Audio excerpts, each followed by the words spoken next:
बिस्मिल्लाहिर्रहमानिर्रहीम। अस्सलाम वालेकुम। मैं हूं एहसन खान और मेरे YouTube channel educator Ehsan Khan पे आपका खुश आमदीद। आज की इस वीडियो में मैं आपसे पेपर का सलूशन जो कि फूड ग्रेन सुपरवाइज़र का पीपीएससी ने कंडक्ट करवाया है बरोज़ इतवार 7 मई 2023 को, तो इसका मुकम्मल सलूशन आपको प्रोवाइड करने लगा हूँ। स्क्रीन पे आपको पेपर नज़र आ रहा है। इसका पहला क्वेश्चन है identify the adverb of time. तो इसकी जो करेक्ट ऑप्शन बनती है टुडे, ये टाइम के हवाले से बात हो रही है। फिर सेकंड क्वेश्चन है identify the type of adverb of the underline word. Why don't you listen to your teacher attentively in the class. तो इसकी जो करेक्ट ऑप्शन बनती है adverb of manner. Identify the adverb of word happy. तो इसका जो दुरुस्त जवाब बनता है बी हैप्पीली। फिर उसके बाद अगला क्वेश्चन है identify the underlined verb this cat's fur feels silky. तो इसका अगर करेक्ट ऑप्शन देखा जाए तो ये है हेल्पिंग वर्ब। फील्स यहाँ पे यूज़ हो रहा है एज ए हेल्पिंग वर्ब। फिर उसके बाद अगला सवाल है identify the neuter gender from the given nouns. तो न्यूटर जेंडर तीन तरह की होती हैं, मैस्कुलिन, फेमिनिन, न्यूटर। तो न्यूटर जेंडर ऐसी जेंडर होती है जिसका मैस्कुलिन या फेमिनिन डिफाइन ना हो रहा हो। तो यहाँ पे हमारे पास करेक्ट ऑप्शन है सी जो कि है computer. Find the correct spelling. तो इसकी जो करेक्ट स्पेलिंग बनती है एक characteristic. I can't find my classes where are they. तो इसका जो दुरुस्त जवाब है बी। फिर उसके बाद है आइडेंटिफाई द काउंटेबल नाउन्स। तो नाउन्स काउंटेबल एंड अनकाउंटेबल होते हैं। तो ऐसे नाउन जिनको हम ना गिन सके वो अनकाउंटेबल, और जिनकी हम गिनती कर सके वो काउंटेबल कहलाते हैं।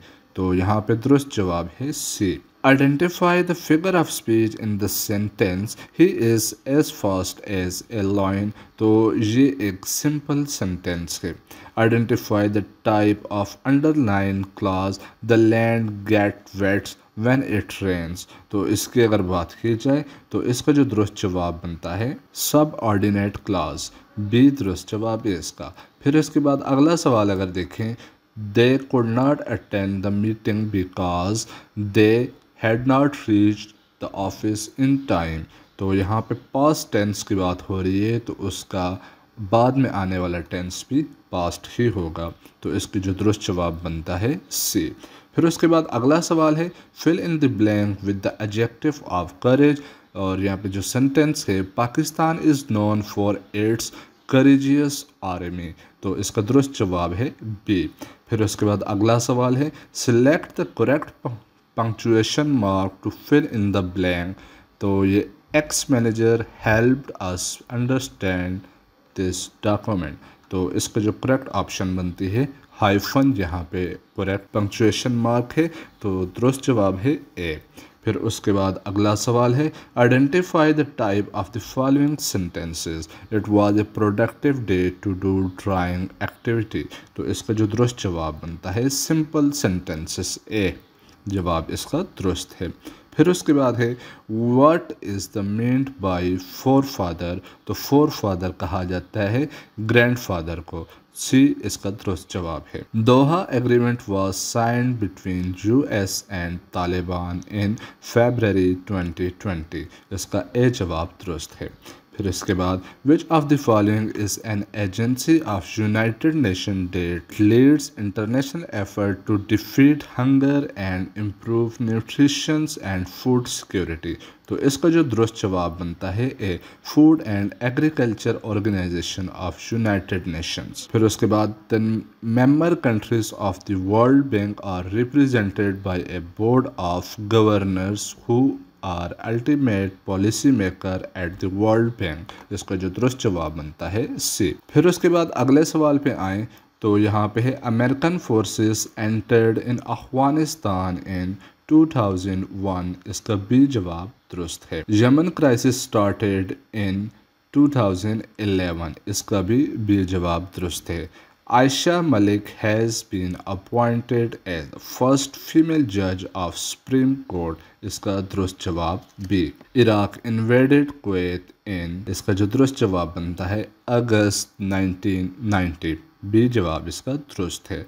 विच of the following is not a paper size, तो अगर पेपर साइज़ की बात की जाए तो लीगल, एग्जीक्यूटिव एंड A3 ये सारे पेपर साइजेस हैं, लेकिन लैंडस्केप एक पेपर ओरिएंटेशन है।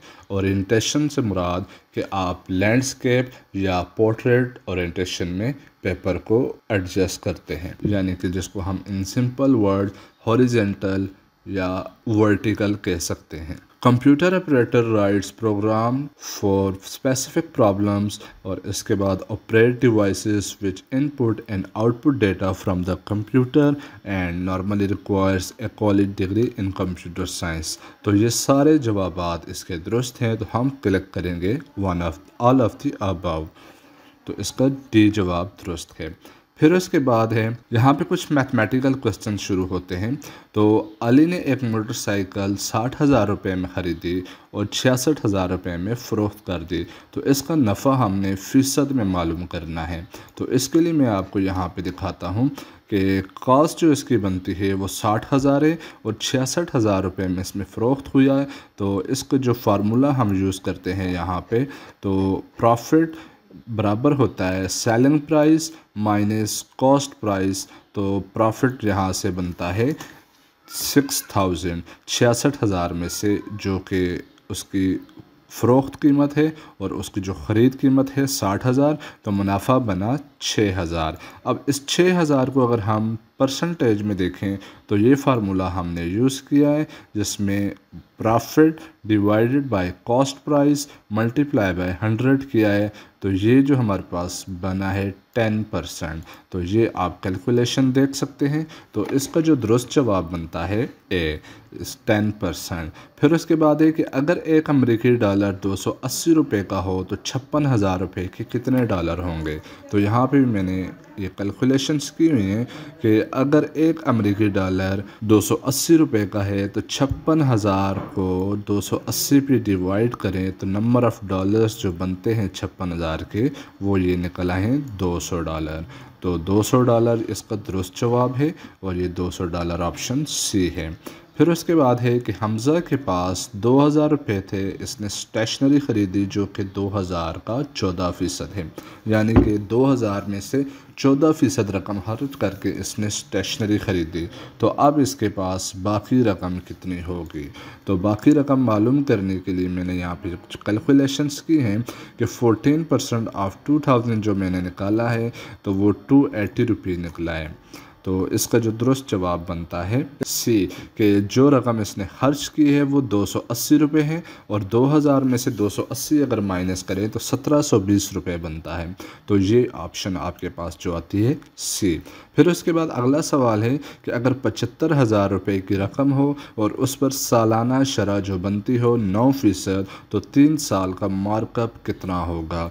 तो 75,000 का हमने ये फार्मूला इस्तेमाल किया है, जिसमें प्रिंसिपल यानी कि जो असल रकम है 75,000 और उस पर जो रेट लगा हुआ है सालाना शरह का 9%, और कितने साल का मार्कअप हमने करना है 3 साल का। तो फिर हमने यहाँ पे क्या किया कि 75,000 ज़रब 9% उसका सालाना शरह बनती है, तो यानी कि 9 तक़सीम 100, जिसको कैलकुलेट करें तो 0.09 इसकी शरह बन गई। और फिर जो टाइम है 3 साल उसके साथ मल्टीप्लाई किया है तो ये 20,250 बन गए। तो इसकी जो दुरुस्त ऑप्शन बनती है बी।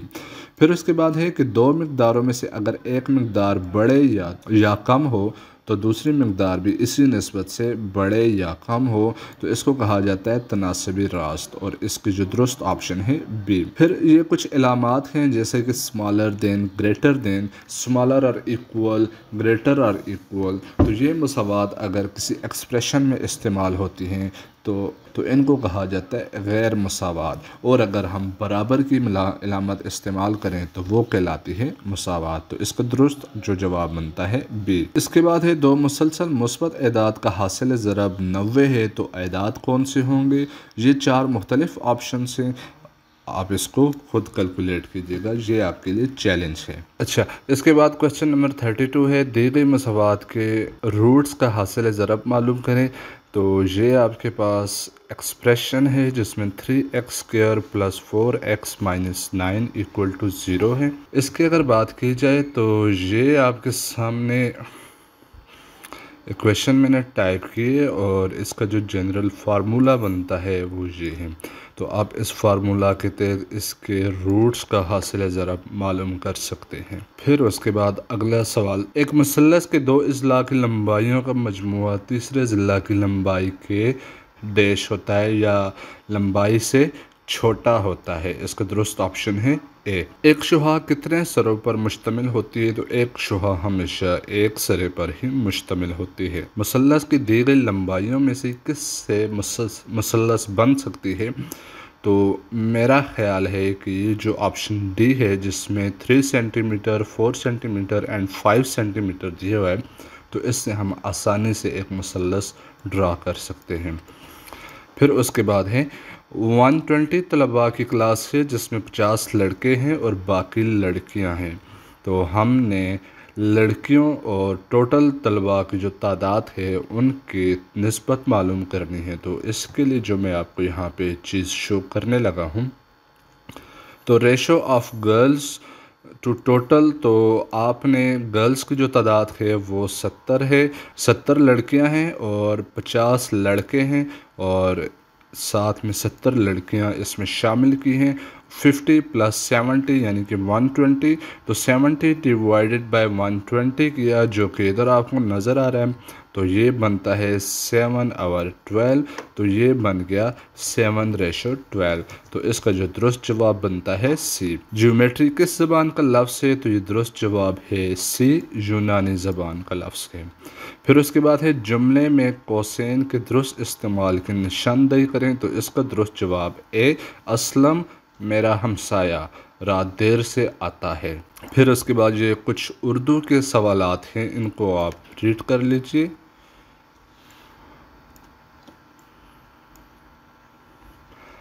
और फिर इसके बाद अगले पेज पे चलते हैं। ये मज़ीद कुछ सवालात आपके सामने हैं।